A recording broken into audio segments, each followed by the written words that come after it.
નમસ્કાર દર્શક મિત્રો, ફોકલ પોઈન્ટ બાય અજય ઉમટમાં ફરી એકવાર આપ સૌનું સ્વાગત છે। ગુજરાતીમાં એક કહેવત છે ને કે લાંબા સાથે ટૂંકો જાય, મરે નહીં તો માંદો થાય। હવે ઇઝરાયેલની ઉશ્કેરણીથી ડોનાલ્ડ ટ્રમ્પે રાતોરાત વગર વિચારે ઈરાન પર હુમલો તો કરી નાખ્યો, પરંતુ હવે દુનિયાભરમાં એમની જગ હસાઈ થઈ રહી છે અને ડોનાલ્ડ ટ્રમ્પ અમેરિકી રાષ્ટ્રપ્રમુખ ઘર આંગણે પણ વગોવાય છે। ઘર આંગણે પણ એમની વિરુદ્ધ ભયંકર દેખાવો થઈ રહ્યા છે।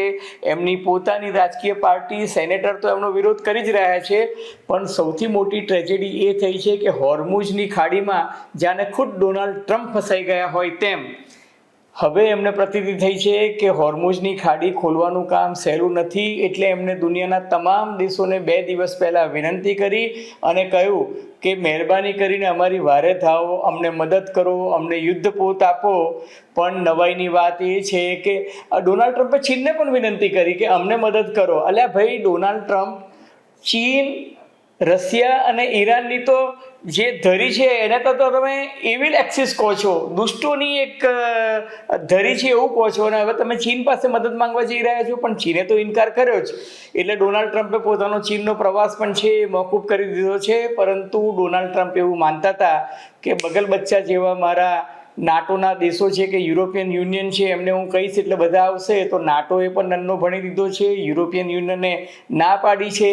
Britain, Australia, Greece, Switzerland, Spain સહિત મોટેભાગના યુરોપના જે દેશો છે એ બધાએ ડોનાલ્ડ ટ્રમ્પને કહ્યું છે કે ભાઈ અમારે પારકી પંચાયતમાં પડવું નથી। એટલે હોર્મુઝની ખાડીમાં જે અમેરિકા દાવો કરતું હતું કે અમે ઉપરથી હવાઈ હુમલા કરશું ને તમે તમારા નૌકાદળના યુદ્ધપોત મોકલો, એમાં હવે એવું લાગે છે કે ડોનાલ્ડ ટ્રમ્પની ઘેટી ફસાઈ છે અથવા તો ડોનાલ્ડ ટ્રમ્પનો પેચ ફસાયો છે। સાથોસાથ યુદ્ધનો આજે 17મો દિવસ છે ત્યારે અમેરિકામાં ડોનાલ્ડ ટ્રમ્પની મજાક ઉડી રહી છે કે ભાઈ તમે તો યુદ્ધ શરૂ કર્યું એના પહેલા કલાકમાં જ કોલર ઊંચા કરીને એવું કહેતા હતા કે અમેરિકા જીતી ગયું છે, અમેરિકાની આ કમ્ફર્ટેબલ વિક્ટરી થઈ છે। તો અમેરિકા જો પહેલા દિવસે પહેલા કલાકમાં જીતી ગયું હતું ને તમે એવું માનતા હતા કે ઈરાનમાં સત્તા પલટો થશે, એ તો કંઈ થયું નહીં। પણ યુદ્ધમાં જો તમે પહેલા દિવસે પહેલા કલાકમાં જીતી ગયા હતા તો આ 17મા દિવસ સુધી આ યુદ્ધનો અંત કેમ નથી આવતો? ને બ્રેન્ટ ક્રૂડ ઓઇલનો ભાવ 105 પહોંચી ગયો છે। જે દિવસે યુદ્ધ થયું ત્યાંથી 40% જેટલો વધારો થયો છે, અને આ મોંઘવારીની આગ ભારતમાં તો બધાને દજાડી રહી છે, દુનિયાભરમાં બધાને દજાડી રહી છે, પણ ખાડો ખોદે એ પડે એવો ઘાટ અમેરિકાનો થયો છે। અમેરિકામાં પણ જે રીતના મોંઘવારી, ભાવ વધારો, ફુગાવો વધ્યો છે, એને લીધે ડોનાલ્ડ ટ્રમ્પ માનતા હતા એ વ્યાજ દરમાં ઘટાડો તો થઈ શકે એવી કોઈ સંભાવના દેખાતી નથી, પરંતુ અમેરિકાના તમામ ડેટા જે છે એ નેગેટિવ આવી રહ્યા છે। અને એની સાથોસાથ ઈરાને પોતાના ખાડીના સાથી દેશો જે છે, પડોશી દેશો છે, એમની પર હુમલા કરવાના જારી રાખ્યા છે। દુબઈ અને અબુધાબી આ બંને પર સૌથી વધુ ઘાતક હુમલાઓ આજે ઈરાને કર્યા છે। દુબઈ એરપોર્ટ પર આજે વહેલી સવારે જે હુમલો કર્યો એમાં દુબઈ ઇન્ટરનેશનલ એરપોર્ટ જે છે એની ઓઇલ સ્ટોરેજ ટેન્કમાં આગ લાગી ને એ આગ એટલી બધી ભયંકર હતી કે કલાકો સુધી દુબઈ ઇન્ટરનેશનલ એરપોર્ટ જે છે એની કામગીરી ઠપ થઈ ગઈ હતી। ફ્લાઇટ્સ હતી, ઇન્ટરનેશનલ ફ્લાઇટ્સ, એ બધી ડાયવર્ટ કરવી પડી। એટલું જ નહીં, દુબઈની પાસે જ ફ્યુજેરા બંદર જે છે એના ઔદ્યોગિક વિસ્તારમાં પણ જે એક બેલિસ્ટિક મિસાઇલ પડી એના કારણે પણ ભયંકર આગ લાગી। તમને જો યાદ હોય તો 2 દિવસ પહેલાં ફ્યુજેરા પોર્ટ જે છે એની પાસે જ એક ઓઇલ સ્ટોરેજ કેપેસિટી હતી, એ ભયંકર ફેસિલિટી જેને કહી શકાય, એમાં પણ આગ લાગી હતી, એમાં પણ ભયંકર નુકસાન થયું હતું। અને દુબઈ અબુધાબીને ઈરાન ઈરાદાપૂર્વક ટાર્ગેટ બનાવી રહ્યું છે। એનું મુખ્ય કારણ એ છે કે ઈરાનનો આક્ષેપ છે કે એના જે ખર્ગ આઇલેન્ડ પર જે હુમલો થયો હતો, જ્યાંથી ઈરાનનું 90% ક્રૂડ ઓઇલ એક્સપોર્ટ થાય છે, એ જે હુમલો થયો હતો એ અમેરિકાના દુબઈ ખાતેના એટલે દુબઈની પાસેના જે લશ્કરી છાવણી હતી ત્યાંથી થયો હતો। એટલે બદલો લેવા માટે અત્યારે ઈરાન જે છે આ હુમલા કરી રહ્યું છે। તો બીજી તરફ દુબઈ અને અબુધાબીમાં ભયંકર સન્નાટો થઈ ગયો છે, કારણ કે અગાઉ અમેરિકન બેંક પર, અમેરિકન કંપની ઉપર જે રીતના હુમલા થયા છે, દુબઈમાં રહેતા સંખ્યાબંધ નહીં હજારો લોકો જે છે એ સ્થળાંતર કરી રહ્યા છે। અને દુબઈની ઇકોનોમી જે છે the safest heaven of wealth in the world any image જે છે એ બ્રાન્ડને નુકસાન થઈ રહ્યું છે. જ્યારે દરમિયાનમાં ઈરાને ઇઝરાયલ સામે પોતાની સાઇફિલ મિસાઇલ કે જેની કેપેસિટી લગભગ 2000 કિલોમીટર સુધીની મારક ક્ષમતાવાળી છે અને 1.5 ટન સુધીનો જે વિસ્ફોટક સામગ્રી લઈ જઈ શકે છે એવી છોડવાની શરૂઆત કરી છે. સામા પક્ષે ઇઝરાયેલે પણ ઈરાન પર ભયંકર હુમલા શરૂ કર્યા છે. તેહરાન ઉપરાંત અન્ય શહેરો પર પણ હુમલા કર્યા છે અને ઇઝરાયેલે પોતાના લશ્કરને હવે દક્ષિણ લેબેનોનમાં મોકલવાનું શરૂ કર્યું છે, કારણ કે ત્યાંથી હિઝબુલ્લાહ જે છે એ ઇઝરાયલ પર મિસાઇલ અને ડ્રોનથી હુમલા કરી રહ્યા છે. આ તમામ મુદ્દાઓની ચર્ચા આજે આપણે કરીશું ફોકલ પોઈન્ટ બાય અજય ઉમટમાં. પરંતુ એ પહેલાં મારી આપ સૌને વિનંતી છે કે જો તમને ફોકલ પોઈન્ટ બાય અજય ઉમટમાં આ એપિસોડ ગમે તો મહેરબાની કરીને લાઇક કરજો, શેર કરજો, સબસ્ક્રાઈબ કરજો, પેલું બેલ આઇકોનનું બટન દબાવવાનું ભૂલતા નહીં, જેથી તમને અમારા વિડીયોઝ જે છે એ સમયસર એના નોટિફિકેશન્સ મળતા રહે. તો ધન્યવાદ.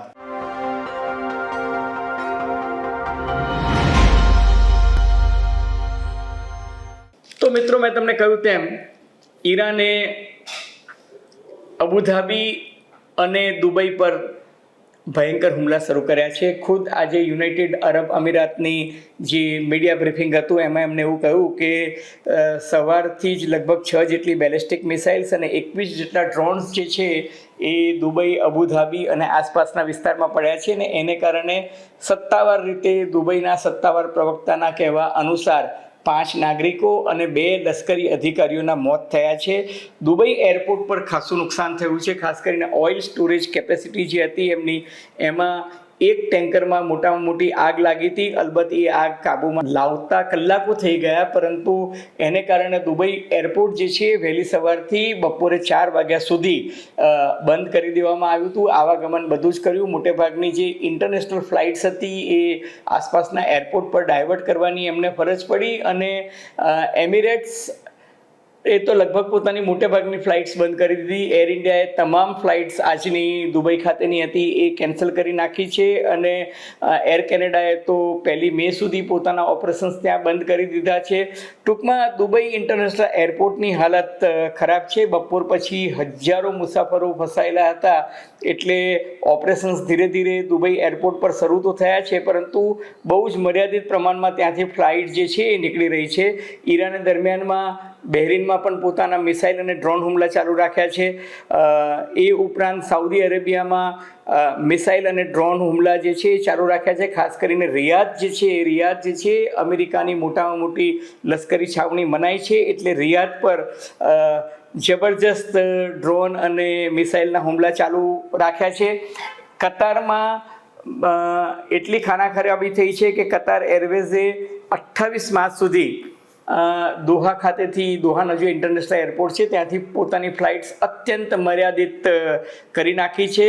અને ઈરાન જે છે એ એવું લાગી રહ્યું છે કે પહેલી વખત અત્યાર સુધી ઈરાન જે છે માત્ર ને માત્ર અમેરિકી છાવણીઓ પર, અમેરિકી રાજદૂતાવાસ પર અથવા તો અમેરિકી અધિકારીઓ અથવા તો ઇઝરાયલના મોસાદના એજન્ટો જ્યાં છુપાયા હોય ત્યાં જ હુમલા કરતા હતા. પરંતુ હવે ઈરાને ખર્ક પરના હુમલા બાદ ઈરાદાપૂર્વક દુબઈ, અબુધાબી અને જેટલા એમના ઇકોનોમિક એરિયાઝ મનાતા હતા એ બધી જ જગ્યાએ હુમલા કરવાના ચાલુ કરી દીધા છે.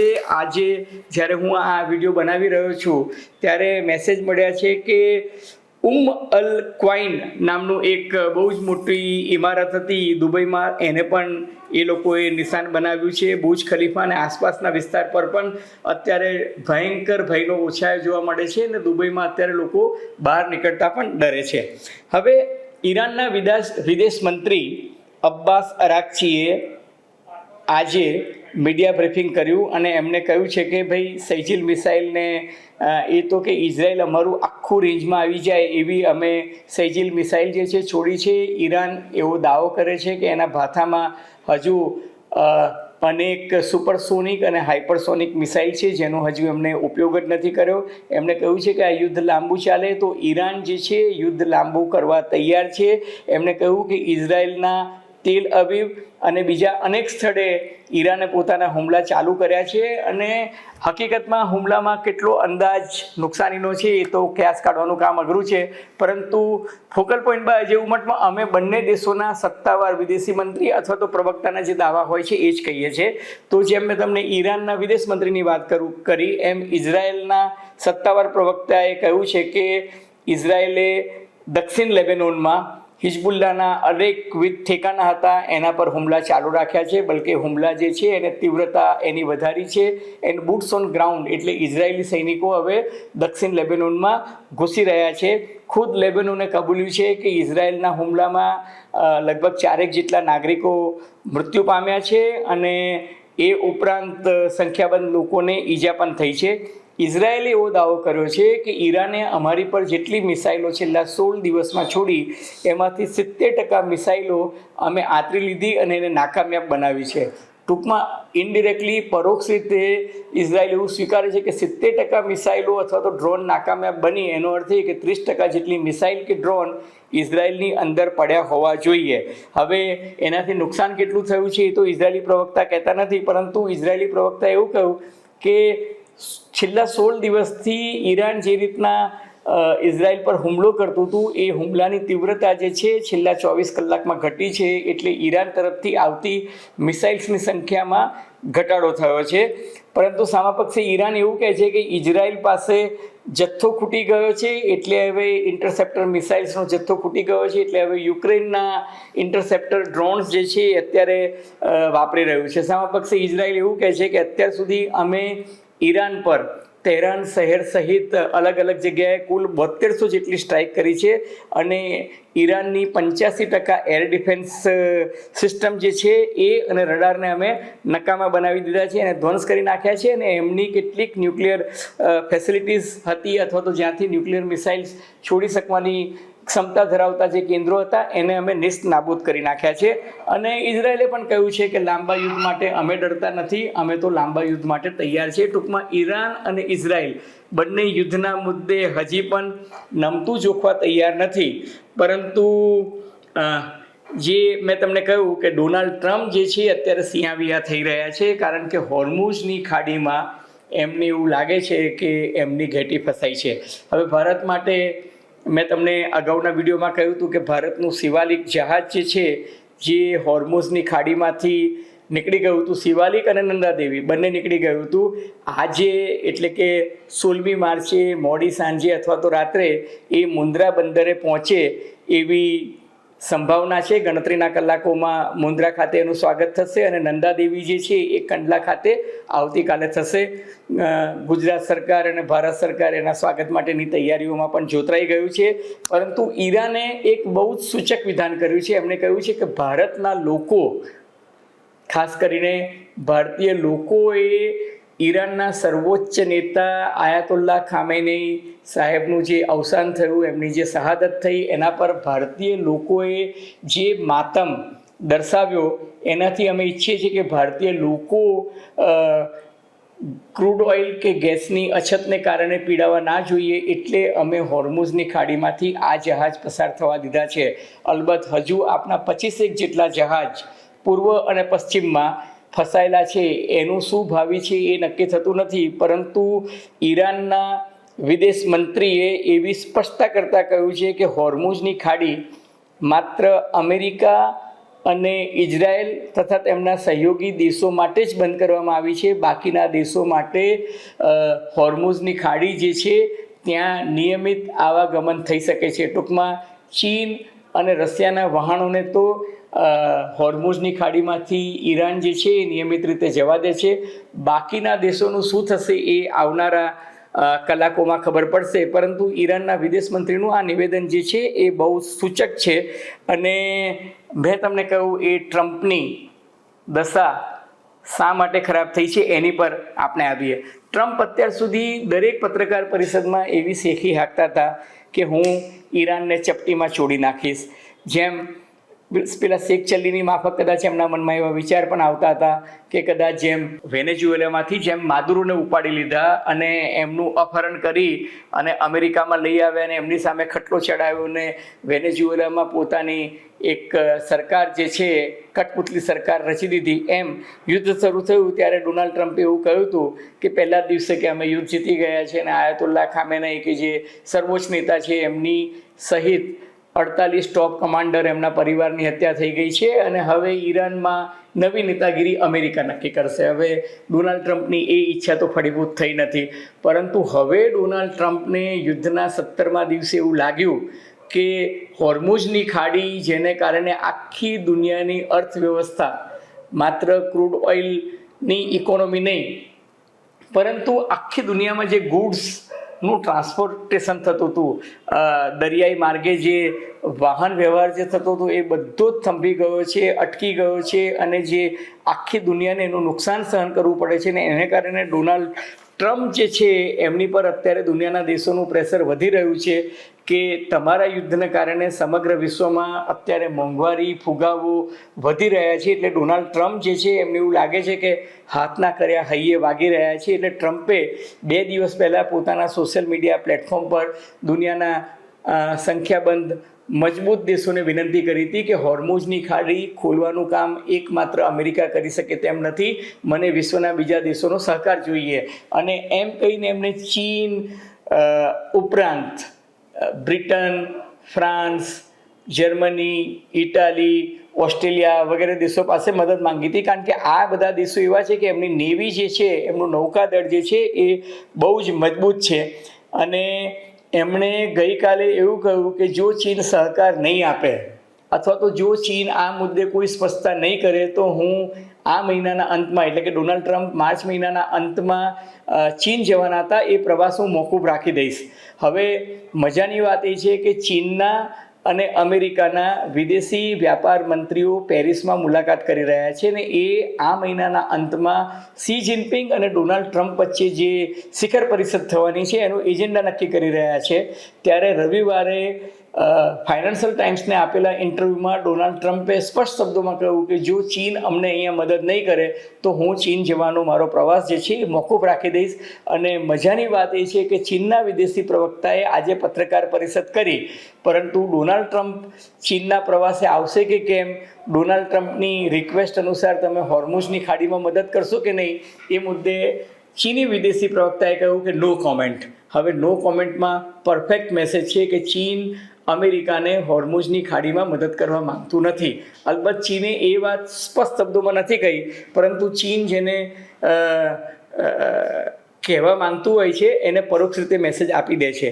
દરમિયાનમાં બ્રિટને, કે જેને અમેરિકા માનતું હતું કે આ તો મારો સહયોગી છે, એ બ્રિટને સ્પષ્ટ શબ્દોમાં પોતાનું વોરશિપ એટલે કે યુદ્ધપોત જે છે એ હોર્મુઝની ખાડીમાં મોકલવાનો ઇનકાર કરીને કહ્યું કે અમેરિકા પાસે કોઈ નક્કર પ્લાન જ નથી. હવે નક્કર પ્લાન વિના અમે બિનજરૂરી મોટા યુદ્ધમાં ઉતરવા માંગતા નથી. એનું કારણ છે કે બ્રિટનની પ્રજા જે છે એ સ્થાનિક પ્રજામાં અમેરિકા વિરુદ્ધ ભયંકર રોષ છે. બ્રિટનનો વિપક્ષ તો ડોનાલ્ડ ટ્રમ્પને યુદ્ધ કેદી તરીકે જાહેર કરવાની ડિમાન્ડ કરી રહ્યું છે, કારણ કે જે રીતે એમણે ઈરાનમાં 155થી વધુ માસૂમ બાલિકાઓ ઉપર જે રીતના બોમ્બ ફેંક્યા અને બિચારી બાલિકાઓના અવસાન થયા છે, એ વાતને બ્રિટનની પ્રજા, ખાસ કરીને બ્રિટનનો વિપક્ષ જે છે એ મુદ્દો બનાવીને કહી રહ્યા છે કે આ તદ્દન ખોટું થયું છે અને બ્રિટિશ સરકારે આના પર સ્ટેન્ડ લેવું જોઈએ. એટલે ટૂંકમાં બ્રિટિશ વડાપ્રધાન સ્ટારમેરે કહી દીધું છે કે ભાઈ અમે આ યુદ્ધમાં બિનજરૂરી પડવા માંગતા નથી. પણ હા, તમને જોઈતું હોય તો માઇન હન્ટિંગ ડ્રોન્સ, એટલે કે માઇન્સ એટલે કે પેલી સુરંગો દરિયામાં ક્યાં ક્યાં બિછાવેલી છે, એવા કંઈ ઇક્વિપમેન્ટ જોઈતા હોય તો અમે મદદ કરી શકીએ, પણ અમે વોરશિપ નહીં મોકલીએ.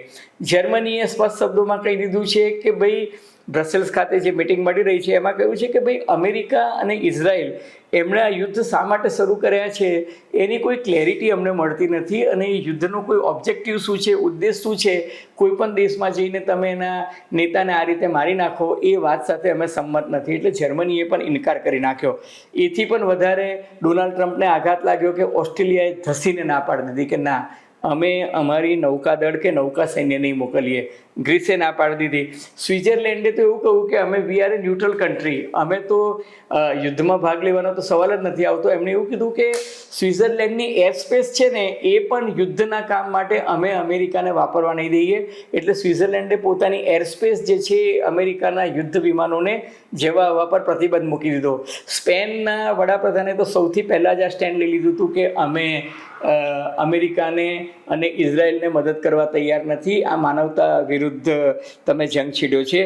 ઇટાલીના વડાપ્રધાન મેલોની, હવે ડોનાલ્ડ ટ્રમ્પ માનતા હતા કે મેલોની તો માની જશે, પણ મેલોની છે એ એવું કહે છે કે આ યુદ્ધ ગેરવ્યાજબી છે અને આ રીતે યુદ્ધ જે છે તમે ન છેડી શકો. આમાં ઇન્ટરનેશનલ પ્રોટોકોલ અને યુનાઇટેડ નેશન્સના જે નીતિ નિયમો છે એનો ભંગ થાય છે. હવે ચીને ધરાર ઇનકાર કરી નાખ્યો, ઓસ્ટ્રેલિયાએ ના પાડી, ગ્રીસે ના પાડી, સ્પેન, આ બધા દેશોએ ના પાડી, સ્વિટ્ઝરલેન્ડ વગેરે. એટલે ડોનાલ્ડ ટ્રમ્પ ગયા નાટો પાસે અને એમણે નાટોને કહ્યું કે નાટોએ મને મદદ કરવી જોઈએ. આ અમેરિકાનો ફતવો છે એવું તો ના કહ્યું એમણે, પણ એમણે કીધું કે આ અમેરિકાને અત્યારે મદદની જરૂર છે અને નાટોએ અમને મદદ કરવી જોઈએ. નાટોએ કહ્યું કે આ અમારું યુદ્ધ નથી. યુક્રેનના યુદ્ધમાં નાટો મદદ કરવા તૈયાર હતું. યુક્રેનનું યુદ્ધ જે છે એમાં નાટોના દેશો જે છે એ પરોક્ષ રીતે મદદ કરી રહ્યા છે, પણ અમેરિકાને નાટોના સભ્ય દેશોએ મહદઅંશે મોટેભાગના સભ્ય દેશોએ સ્પષ્ટ શબ્દોમાં ના પાડી દીધી કે ભાઈ અમે આ યુદ્ધમાં અમેરિકાને મદદરૂપ થવા તૈયાર નથી, અમારે પારકી પંચાયતમાં પડવું નથી, અમારે બળતું ઘર કૃષ્ણાર્પણ થાય એમાં અમને રસ નથી. હવે યુએસના આ સર્વોચ્ચ નેતા ડોનાલ્ડ ટ્રમ્પ નાટોને ધમકાવે છે કે જો તમે મને આ યુદ્ધમાં મદદ નહીં કરો, તમે નાટોના દેશો જો આ યુદ્ધમાં ભાગ નહીં લો તો ભવિષ્યમાં નાટોનું શું ભાવિ રહેશે એ અંગે ડોનાલ્ડ ટ્રમ્પ પોતે શંકા સેવી રહ્યા છે. ટૂંકમાં એમને ધમકાવી રહ્યા છે, પણ નાટો જે છે એ ગાંઠતું નથી. હવે છેલ્લે આ વાત આવી યુરોપિયન યુનિયનની. યુરોપિયન યુનિયનના વડા જે છે એમણે કહ્યું કે ભાઈ અમને દુઃખ છે કે ફર્ટિલાઇઝર મોંઘું થઈ ગયું છે, ક્રૂડ ઓઇલ મોંઘું થઈ ગયું છે, એટલે અમારા એજન્ડામાં આ વાત જે છે એ ટોપ પ્રાયોરિટી પર છે, પરંતુ યુદ્ધ એકમાત્ર વિકલ્પ છે એવું અમે નથી માનતા. ટૂંકમાં ટ્રમ્પ જે છે એ ઘરના કે ઘાટના રહ્યા નથી. મેં તમને કહ્યું કે ટ્રમ્પને ઘર આંગણે એમના પક્ષના સાથી મિત્રો ના પાડી રહ્યા છે. અમેરિકી ઉપરાષ્ટ્રપતિ JD વેન્સ જે છે એ શરૂઆતથી જ આ યુદ્ધનો વિરોધ કરી રહ્યા છે, તો એમની રિપબ્લિકન પાર્ટીના ઘણા બધા સેનેટર્સ અને કોંગ્રેસમેન છે એ પણ ના પાડી રહ્યા છે. અમેરિકામાં પણ ભાવ વધારો છે, અમેરિકામાં પણ મોંઘવારી છે, ત્યાંય ફુગાવો વધી રહ્યો છે, ત્યાં જોબલેસનેસ વધી રહી છે અને ટ્રમ્પ વિરોધી દેખાવો થઈ રહ્યા છે.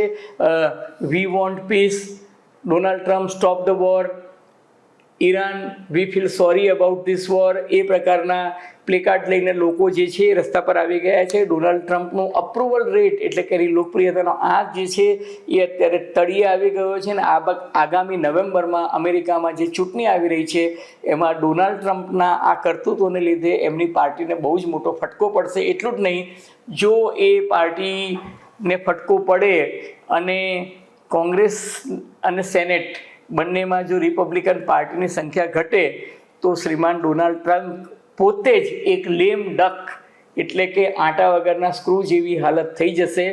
એમની હાલત પતલી થાય એવી સંભાવના નકારાતી નથી. મિત્રો, હકીકત એ છે કે યુદ્ધ કોઈ સમસ્યાનો ઉકેલ નથી, બલકે યુદ્ધ પોતે જ એક બહુ મોટી સમસ્યા છે. દુનિયામાં સંવાદ સાધીને કોઈ પણ સમસ્યાનું નિરાકરણ લાવી શકાય છે. શ્રીમાન ડોનાલ્ડ ટ્રમ્પ અને નેતન્યાહુને ઉપરવાળા પરમપિતા પરમેશ્વર અથવા તો એ પોતપોતાના જે કોઈ ધર્મમાં માનતા હોય એ ઓલમાઇટી ગોડ એમને આ સદબુદ્ધિ આપે એવી પ્રાર્થના સાથે આપણે ઈચ્છીએ કે આ યુદ્ધ સત્વરે બંધ થાય, કારણ કે યુદ્ધમાં હજારો લોકોના મૃત્યુ થયા છે. માત્ર ઈરાનમાં 1500થી વધુ લોકોના મૃત્યુ થયા છે. ઇઝરાયલનો મૃત્યુ આંક ખબર પડતો નથી, પરંતુ અમેરિકામાં પણ બોડી બેગ્સ જે છે એ અત્યાર સુધી વિધિવત રીતે ઓન રેકોર્ડ 15 જેટલી પહોંચી ગઈ છે અને હજારો લોકો બેઘર થઈ ગયા છે. હજારો લોકો શરણાર્થી તરીકે બીજા દેશોમાં સ્થળાંતર કરી રહ્યા છે, લેબેનોનમાંથી, ઈરાનમાંથી, અને યુદ્ધ જે છે એનો અંજામ કોઈના પણ માટે સારો નથી. આપણે ઈચ્છીએ કે આ યુદ્ધનો સત્વરે ઉકેલ આવે.